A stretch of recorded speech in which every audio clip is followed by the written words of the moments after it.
ઘઉંના લોટની એકદમ હેલ્ધી અને ટેસ્ટી ઓછા ઘીમાં બરફી બનાવવા માટે 3 ટેબલ સ્પૂન ઘી એડ કરીશું, 1 કપ ઝીણો રવો એડ કરીશું. રવાને સારી રીતે શેકી લેશું. તો મેં અહીંયા વાટકીના માપથી રવો લીધો છે અને રવો એકદમ આ રીતે ઘી છૂટું પડી જાય ને ત્યાં સુધી શેકવાનો. પછી એમાં અડધો કપ ઘઉંનો લોટ એડ કરીશું, એને પણ સારી રીતે શેકી લેશું અને એ સરસ બ્રાઉન કલરનો થાય ને ત્યાં સુધી આપણે એને શેકવાનો છે. આ રીતે તમે જુઓ એનો હલકો બ્રાઉન કલર થઈ જશે અને દાણેદાર પણ થઈ જશે.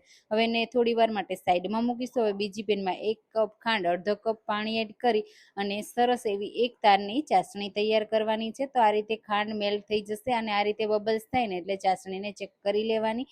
થોડો મેં એલચી પાવડર એડ કર્યો છે.